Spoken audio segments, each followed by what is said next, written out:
Irmãos, vamos elevar nossos pensamentos ao nosso Pai de amor, buscando entrar em sintonia com a espiritualidade amiga da Casa de Caravana do Conselheiro, para que possamos ser orientados no caminho da fraternidade universal. Que nosso Deus, nosso Pai de amor e bondade, possa ter misericórdia de todos nós, pois sabemos que nenhum filho fica sem assistência divina, pois somos sempre amparados em nossas necessidades, conforme o nosso merecimento. Pai, como eternos pedintes, rogamos ainda por toda a humanidade, que tanto necessita de equilíbrio e sabedoria. Pedimos que nossa irmã Regina seja iluminada ao fazer essa palestra. Em nome de Jesus, em nome de Deus Pai, muita gratidão. Boa noite, meus irmãos. Estamos aqui na nossa última reunião do ano de 2020, dando prosseguimento ao projeto Jesus no Lar, nossa programação diferenciada, nos preparando para o Natal de Jesus. E coube-nos a página intitulada O Imperativo da Ação. Explanavam os aprendizes calorosamente sobre as necessidades de preparação para o reino divino. Filipe, circunspecto, salientava o impositivo da meditação. Tiago, o mais velho, opinava pelo retiro espiritual. Os discípulos do movimento renovador, a seu ver, deveriam isolar-se em uma zona inacessível ao pecado. João optava pela adoração constante, chegando ao extremo de sugerir o abandono das atividades profissionais. Bartolomeu destacava a necessidade do jejum incessante, com abstenção de todo contato com pessoas impuras. Chamado à manifestação direta, Jesus perguntou nominalmente: Pedro, qual é a água que despende miasmas pestilenciais?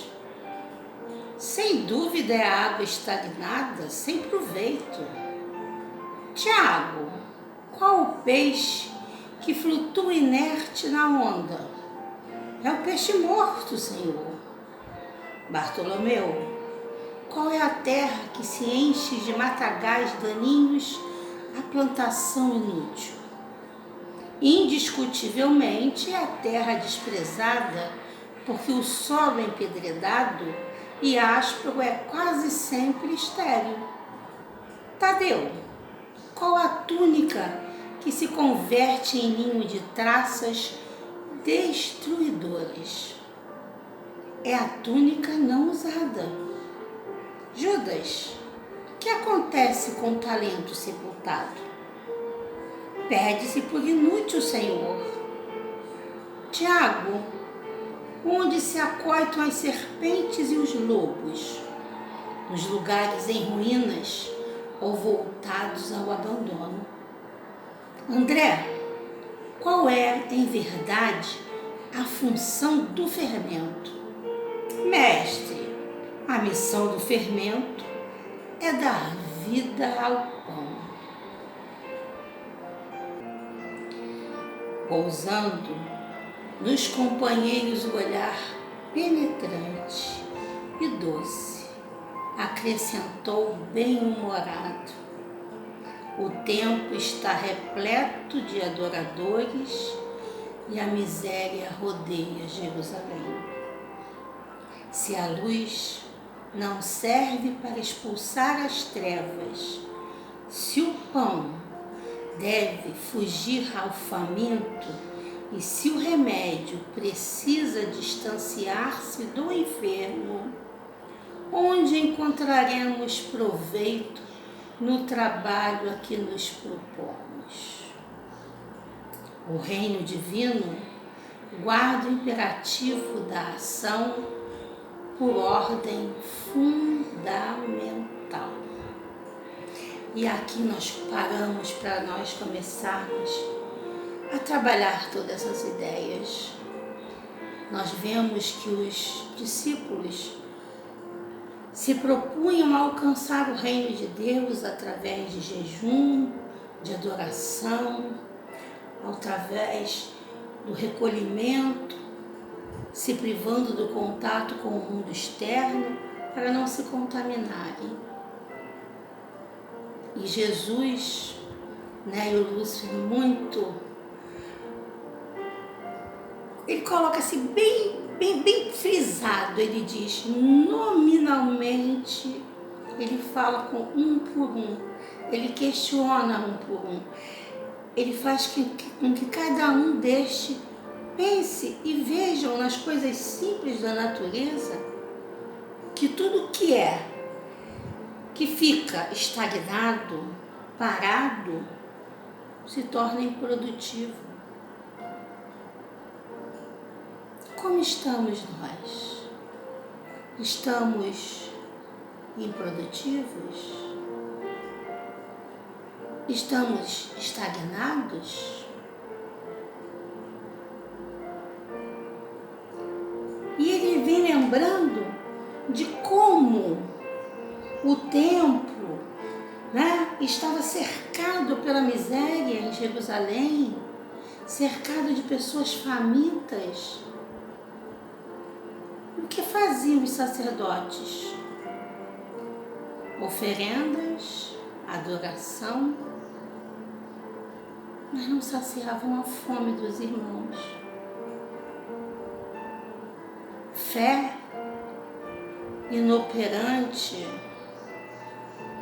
a gente sabe que esse tipo de fé é uma fé morta. É essa fé que nós queremos para nós? E ele coloca lá, onde encontraremos proveito no trabalho a que nos propomos. O reino divino guarda o imperativo da ação por ordem fundamental. Deus quer que eu produza. E Jesus, ao longo de sua jornada, veio o tempo todo dizendo isso. Vamos ver a parábola dos talentos, que deixa isso muito claro, e tantos outros ensinamentos. Ele sempre colocou que é o serviço, que é estarmos dispostos a estar com o irmão, que vai fazer com que esse amor produza. Amor precisa de movimento. Mas aí vem aquele questionamento que nós vamos fazer, Como esse reino divino, que precisa desse imperativo, dessa ação, que é uma ordem fundamental, mas como fazer isso?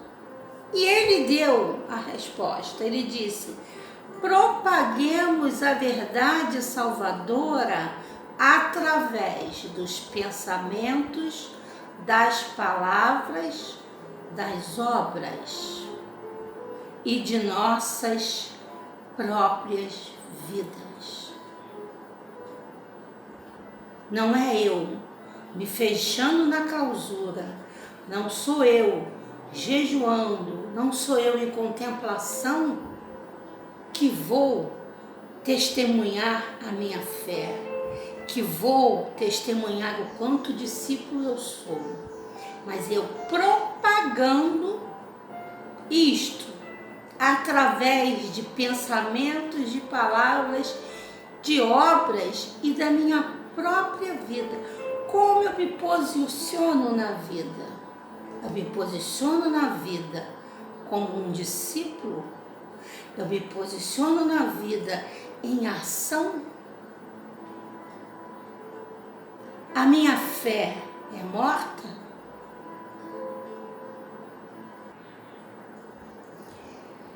E não é outro mistério da Boa Nova.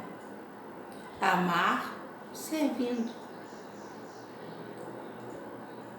tudo que o Evangelho de Jesus nos remete, nos inspira e nos manda fazer é amar, servindo. Não amor improdutivo. É venerar o Pai acima de todas as coisas, quando eu amo servindo. Por quê? Porque eu vejo do outro o Pai. Eu vejo na natureza o Pai. Eu vejo em determinada situação a ação do Pai. Então, quando eu me ponho a serviço, eu estou venerando o Pai. Muito mais do que contemplando, muito mais do que em oração, mas movimentando. E servir amando significa a mesma coisa que amparar ao próximo como a nós mesmos. Como eu gostaria de ser amparada, como eu gostaria de ser acalentada, como eu gostaria de ser ajudada. Servindo, amando, eu estarei amparando esse próximo. Esta é a prática da lei de Deus. É simples assim, é simplesmente amparar, é simplesmente acolher, é simplesmente colocar o amor em movimento. No livro Rumos Doutrinários, Galício Mendes nos diz o seguinte: o Evangelho é a bússola que os caminheiros prudentes não abandonam. O que tem que nortear o meu caminho é o Evangelho de Jesus. Disse o Mestre: eu sou o caminho, a verdade, a vida. Portanto, somente através dessa estrada, que é a doutrina que Jesus nos deixou e que hoje constitui os fundamentos do espiritismo cristão, ser-vos-á possível alcançar a felicidade com que ele nos acena. O único meio de eu me tornar feliz no sentido pleno da palavra é ter essa bússola na minha mão, é seguir este caminho que é o Evangelho. E ele continua: felizes aqueles que renunciam aos prazeres impuros e às atividades negativas da vida mundana, para que, de fronte erguida, coração tranquilo, ânimo forte, tomarem o rumo que o Evangelho assinala. Porque o caminho de Jesus é sempre isento de perigos, sem obstáculos invencíveis, porque é iluminado pela magnanimidade divina.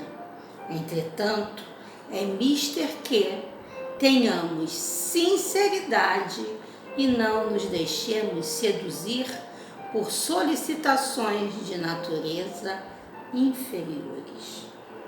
Isso aqui é muito lindo, quando ele vem nos lembrando que quando a gente tem esta bússola na mão, que é este caminho que Jesus nos trouxe, que a doutrina espírita vem reforçando para nós, tirando aquele véu de ignorância e deixando as coisas ainda muito mais claras. E quando a gente descobre isso, a gente encontra a felicidade, né? A gente não vai deixar de ter dificuldades, obstáculos, empecilhos, mas a gente vence tudo. Por quê? Porque a gente está iluminado pelo divino, iluminado pelo crístico, iluminado, como nós vimos no lado anterior, pela lei divina, que é a lei do amor. Mas ele nos alerta, tem que ser sincero. É o amor realmente em ação, mas é amor, Por isso ele recomenda, tem que ser sincero. Não pode ser o falso amor. Não pode ser fazer de conta que ama. Não. Tem que ser amor. Trouxe pra gente aqui também do livro O Centro Espírita Escola de Almas, de Marcos Demário, porque eu acho que nós temos que sempre trazer a questão para nós, né? Para nós, para nossa casa, para nossa conduta. Foi um ano inteiro de aprendizado, então nós temos que aproveitar esse último momento até para nos questionarmos, nos avaliarmos. E Marcos Demário, eu trouxe uma frase que ele diz assim: nossa conduta, muito além que nossas palavras, dirá da nossa convicção e retratará a doutrina e a instituição que representa. É uma frase, mas ela é muito séria.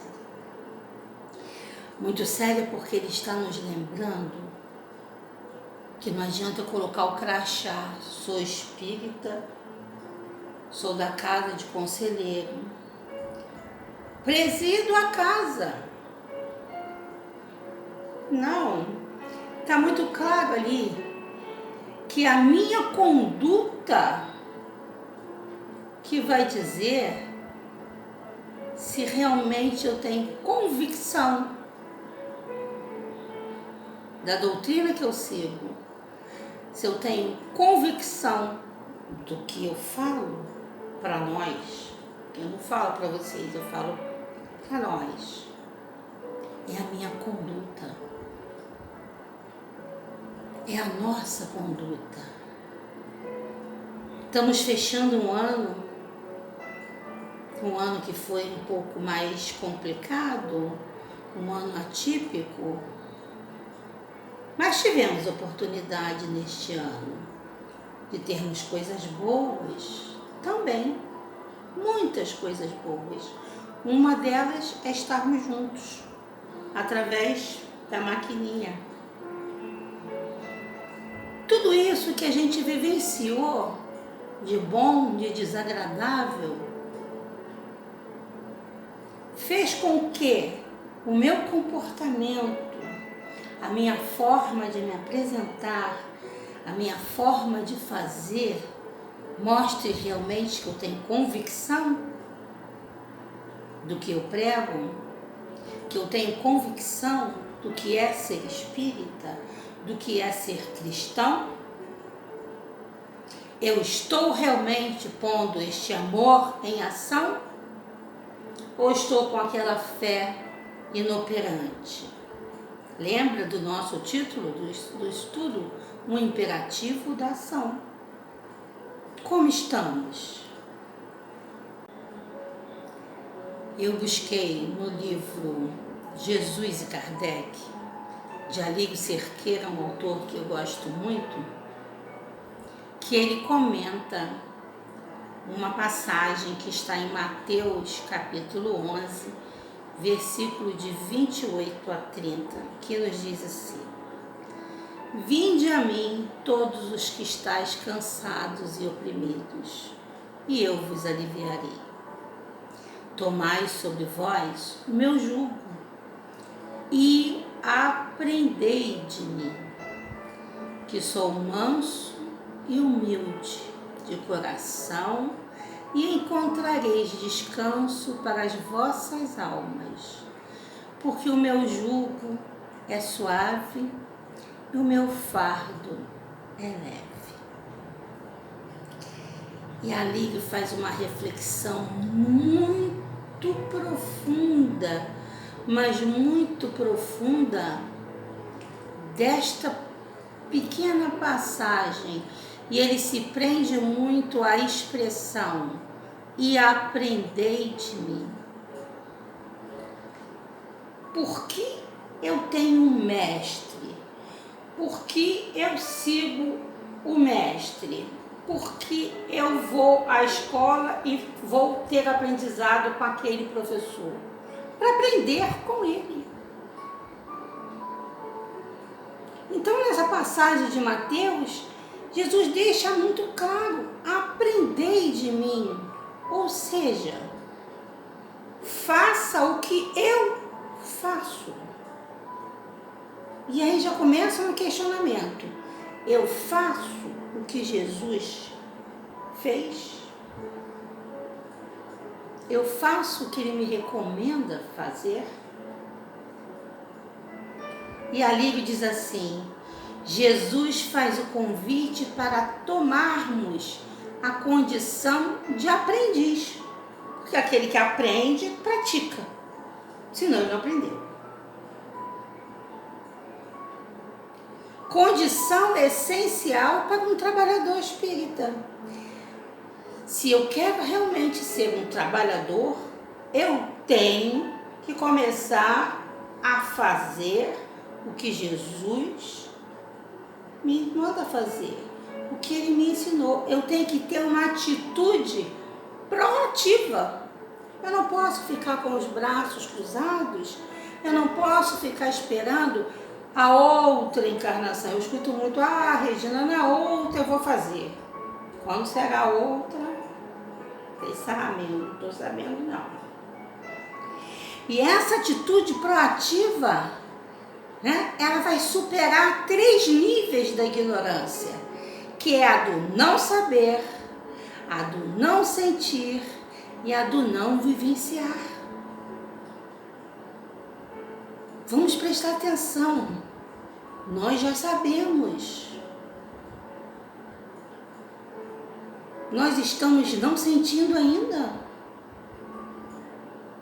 Nós continuamos não vivenciando.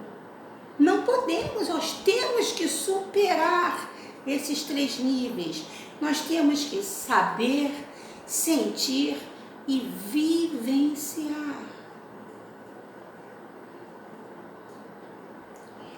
E ele faz uma comparação entre vivenciar a verdade, né? E pôr isso em prática. Ele faz um triângulo, onde ele nos mostra que a gente tem na base saber a verdade, sentir a verdade, e no topo eu vou vivenciar esta verdade. Se eu trouxer isto para a doutrina de Jesus, para a doutrina espírita, será o quê? Saber a verdade vai ser eu me qualificar, eu aprender, eu ir buscar no Evangelho, eu ir buscar no Livro dos Espíritos as verdades que eu desconheço. Se eu sinto esta verdade, eu vou passar para o 3º estágio, porque eu já me qualifiquei e eu vou me humanizar. Vou prestar mais atenção no outro, vou sentir a dor do outro, vou estar ao lado do outro. E aí eu vou alcançar aquele 3º nível que ele me pede lá, vivenciar a verdade. Eu vou me espiritualizar. Eu vou olhar com outro olhar. Eu vou olhar com o olhar do amor. Eu estarei pondo em prática o meu aprendizado, o meu conhecimento. Isto é muito, muito profundo. Meditemos muito nisso. Nós estamos nos qualificando, mas estamos buscando nos humanizar? Nós queremos realmente nos espiritualizar? Jesus, né, e o Lúcio nos mostra que ele utilizou o imperativo da ação nas suas tarefas. Né? E você utilizou o imperativo da ação em suas tarefas na casa espírita esse ano? Aí vocês vão dizer assim, Regina, não pude. A casa estava fechada. A casa física estava fechada. Mas o centro espírita é a casa física? Não. Os centros espíritas somos todos nós. O centro espírita é um conjunto de pessoas que se põem em ação. Eu servi ao Mestre este ano. Eu me pus em ação, mesmo com quarentena, mesmo com distanciamento social, mesmo dentro das 4 paredes da minha casa.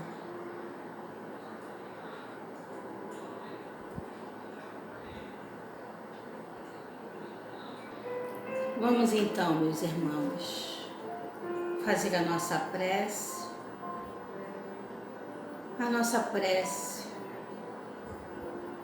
Agradecendo a Deus e a Jesus a oportunidade que Ele nos deu, através do seu Evangelho, de nos fazermos servidores, da oportunidade que Jesus nos dá com o seu Evangelho, de vivenciarmos as leis de Deus. Vamos agradecer as dificuldades que tivemos, os obstáculos, os empecilhos que passamos, porque tivemos neles o entendimento de que era o teste para realmente verificarmos o quanto ainda necessitamos do aprendizado, o quanto ainda necessitamos rever na nossa prática a ação não realizada. Vamos agradecer a Jesus, agradecer as oportunidades que tivemos do bem praticar, das oportunidades que tivemos de pôr este amor que começa a nos inflamar em ação, de sermos agentes, de estarmos proativos a serviço dos nossos irmãos, ainda com falhas, temos certeza disso, mas tentando alcançar um dia essa espiritualização tão necessária ao nosso crescimento moral. Vamos aproveitar também a oportunidade deste Natal de Jesus que estamos prestes a comemorar, de realmente deixar que esse Jesus nasça dentro dos nossos corações e viva em nós, para assim sermos estes discípulos que honram todo o aprendizado trazido pelo seu Mestre. Porque seremos os discípulos que, com Jesus vivo em seus peitos, irão pôr em ação tudo que o seu amor nos conclama a fazer. Muita paz a todos, meus irmãos.